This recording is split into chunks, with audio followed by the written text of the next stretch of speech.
What's up everyone, Lance Hedrick here, and today we're going to tackle 8 of the most common espresso myths. Now, one of the big things about coffee YouTube or coffee online in general is there is a growing presence of people presenting information. And to be honest with you, the majority of people creating this content have no background in coffee. And so it's hard to know what exactly there is out there you can actually believe. So I've picked out 8 of the most common things that I see, and we're going to address them. If you're new to the channel, what's up? I'm Lance. I've been working in the coffee industry professionally for well over a decade now. I still work in the coffee industry as well as doing this kind of on the side. If you enjoy the video, hit the like button. If you enjoy the content, hit the subscribe button, hit the bell for notifications. Also have a second YouTube called Lance Hedrick Unfiltered where I go on a lot of rants. Subscribe, the bells for notifications because I go live randomly over there. You can come join in on the fun. Anyway, the first myth, more pressure equals better espresso. Now, I don't see people necessarily saying that verbatim, but I see the sentiment everywhere. For instance, I'll see on forums people posting a picture or a video of their Breville machine that has a pressure gauge. And they'll say, look, it's not hitting 9 bar. What am I doing wrong? And then, of course, we have the old adage on Reddit of grind finer, grind finer. What matters is the taste. What matters is the contact time, the grind size, all these different things. Yes, they all play their part. But whether or not you're maintaining or hitting 9 bar of pressure doesn't matter. And it's because the beans you're choosing all are going to react differently. Let's say you have a nice grinder that doesn't produce many fines. Let's say you have a lightly roasted coffee that's not very soluble, or a decaf coffee that's not very soluble. You grind finer and finer until you're at the finest part on your machine, and guess what? You still can't build pressure. Some coffees are like that. It's not a fault of the grinder or the coffee, it's a fault of your mindset thinking you need 9 bar of pressure. The only time there's going to be a difference is if the flow of the water through the puck is different. That 8 to 9 bar of pressure, the difference between pressure there isn't going to cause any difference of anything.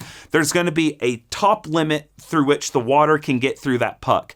That's why, for instance, most machines will run at 5 to 8 milliliters per second of flow rate. Meaning, if you were to take a scale and a cup and you let the water come out unperturbed by a portafilter, you're going to read on there after 10 seconds anywhere from 50 to 80 milliliters. And then you divide it by 10, that gives you the per second.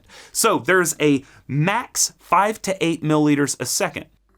You never see that speed coming out of your espresso puck. Even when it's a gusher, it's not coming out at 5 to 8 milliliters a second, which tells us there's a limiting factor there, that there is an inherent resistance in that coffee. But in order to reach 9 bar, you have to keep adding resistance by going finer and finer, or by having a more and more soluble coffee, which you've probably noticed if you use a really dark roast, you go much coarser on your grinder, a bigger burr gap than if you have a really light roast. Or if you have a dark fresh roast versus a decaf coffee, you go much finer with the decaf to try to build pressure. The only sensory experiment I am aware of that tests pressure and taste, well, I guess there's 2 because I've done one as well, but the only one outside of the one I have done shows that there's no discernible difference with a statistical significance between 3 bar differences in pressure. So that means no one could tell differences until you hit like 6 bar versus 9 bar. It's not a publicly published experiment, so I haven't been able to read the methodology, but I would wager to bet that when they switched pressure, they were not accounting for the flow rate through the puck. Sure, it's experiencing different pressure, but I think the bigger issue here is the flow rate that is being needed to get through the puck. We're not going to get more into this. Just know that more pressure does not equal better espresso. You do not need to maintain 9 bar of pressure. You do not need to hit 9 bar of pressure. Some people like to play in higher pressure, and that's fine. It does give you a specific style of shot when you're doing 3 bar and above for the duration of your shot. Some people like to play in really low bar of pressure, so 0 to 3 bar of pressure. That's fine. Just know that you don't need 9 bar. You don't need to maintain 9 bar. And if you want to get more into the weeds with that, I'll put some videos down below you can go watch where I get more intense into the science of it all. On a scale of 1 to 10, 10 being the most untruthful, 1 being the most truthful, that one is a 9. I think there is a little bit of truth to it in the sense that if you're wanting that old school Italian espresso, you do need to hit pressure, but it's not end all be all. It's a 9. It's almost completely false. Okay, let's move on to the next one. This one is served to you on a delicious plate by Reddit. Grind finer. Finer is better. I'll give credit to where credit's due. I understand it. There's so many people new to coffee that go to Reddit, they post a video of their shot spraying everywhere in 10 seconds and go, what am I doing wrong? And over time, it's kind of become a meme response of just grind finer. Everyone just grind finer, grind finer. And that's kind of become their slogan, because that tends to be the biggest problem with new people to espresso is they don't realize they need to go finer when their shot's too quickly. It's like this simple logical understanding of, okay, if water's going through too quickly, we need to slow it down. How do we slow it down? Oh, we make the particles smaller. It's like for some reason, there's an intimidation, so much so when you're approaching an espresso machine for the first time that you don't think, I just need to lessen the aperture between the grounds. The issue is a lot of people refuse to try their shots that aren't pulling in these antiquated parameters of 25 to 30 seconds, a 1 to 2 shot. They're like, oh, I don't even need to try it. It doesn't match the numbers, therefore it's not good. I remember as a barista, when I started 12, 13, 14 years ago, we tried every shot we pulled when we were being trained. And we could spit it, of course. You don't want to OD on caffeine. But we would try all the shots. And that's because you needed to try what you're dialing in to see where it's really bad, so you're not going to serve someone that trash. When you pull a 12-second shot, it could be fantastic. Or it could be terrible. It depends on the coffee, of course. Depends on your grinder and everything else. But it could be fine. I love saying grind coarser to kind of buck that system, rebel against it. But you know what? This may be even controversial to people who've been following me for a while and know my ire towards this, but I'm going to give it a 5. I think it's right in between truthful and complete fabrication. Why do I give it a 5? It's because I understand the sentiment behind going finer and why finer is better. And it's because the majority of these new people coming to coffee grind way too coarsely for what they're wanting.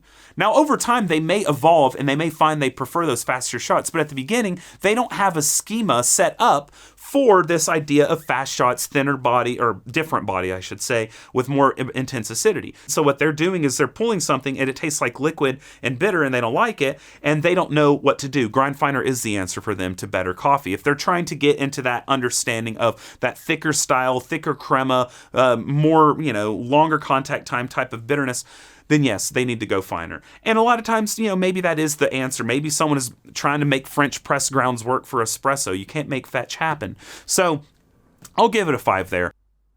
The next one that I see people talk about is crema means quality. I need to destroy this idea that a shot needs beautiful convalescing crema into the single stream without any squirts to be considered good espresso.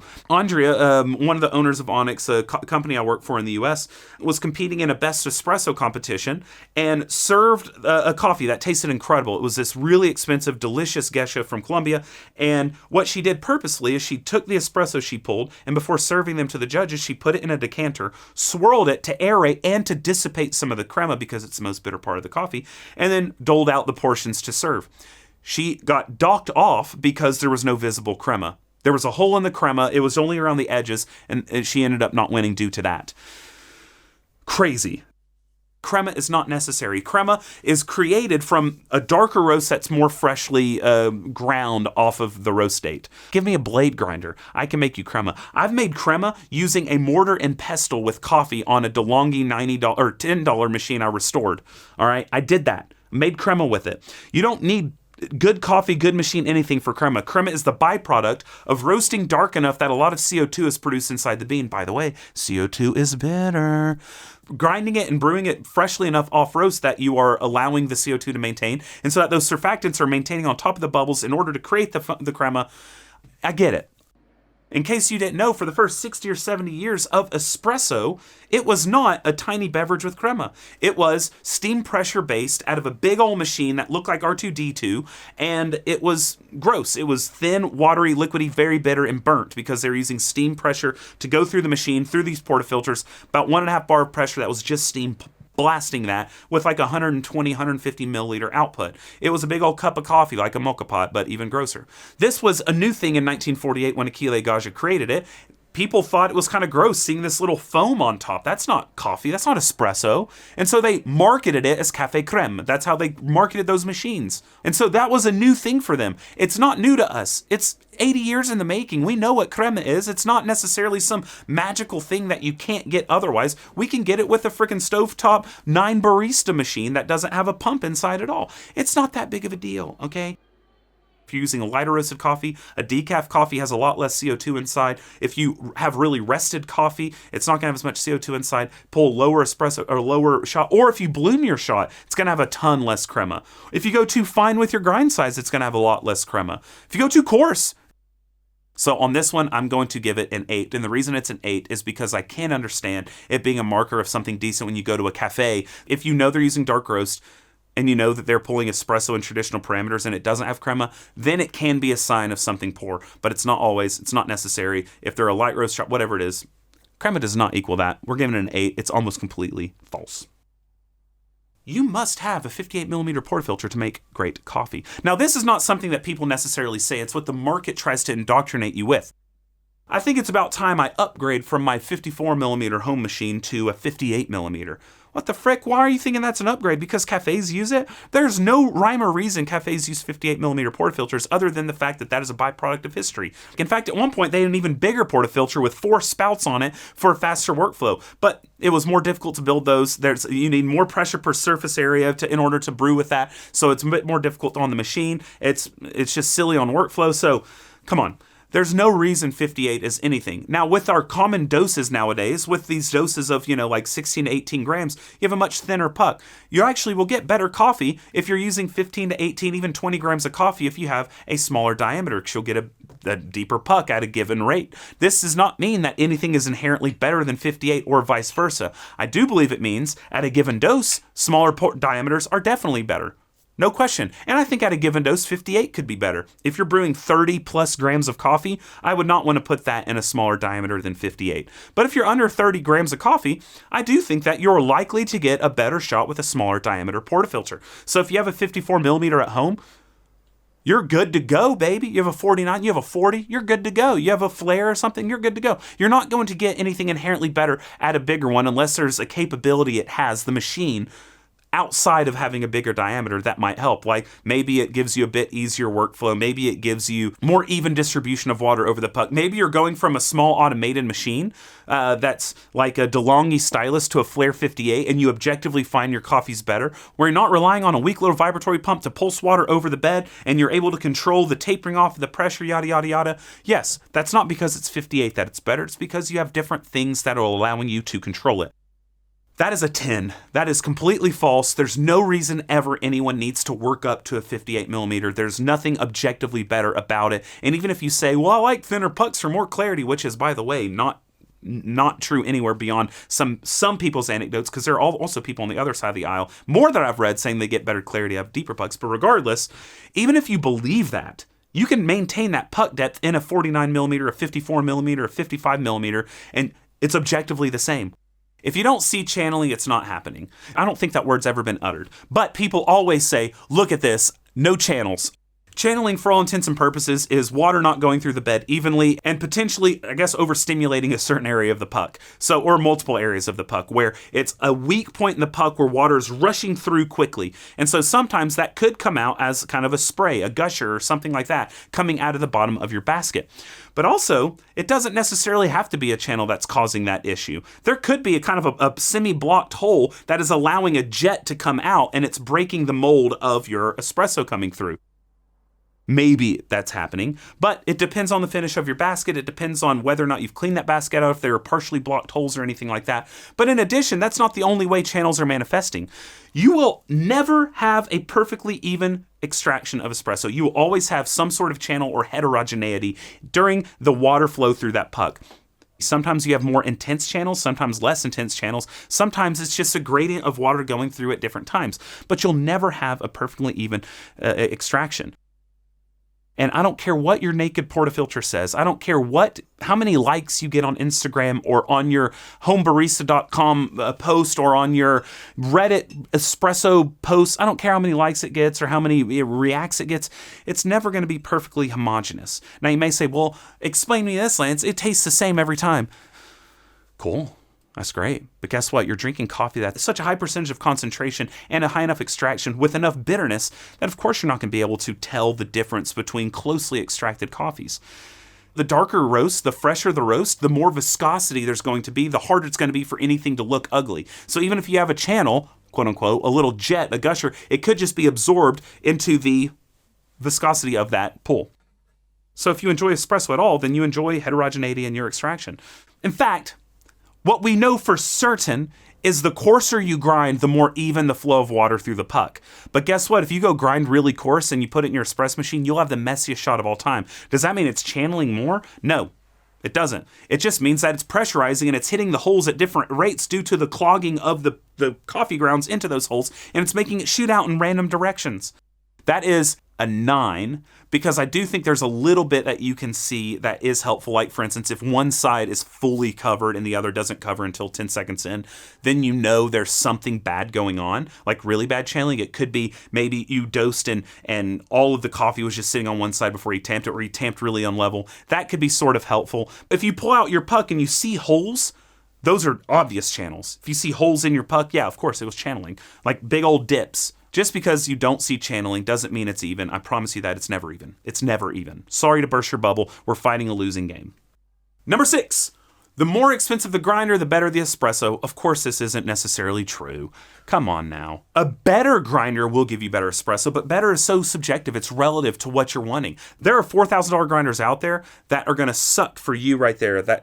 No, not you watching it. That person. Yeah, you. They're all going to suck for you because you don't like the flavor profiles that they're giving you. And for you, right there, that $200 grinder is much better.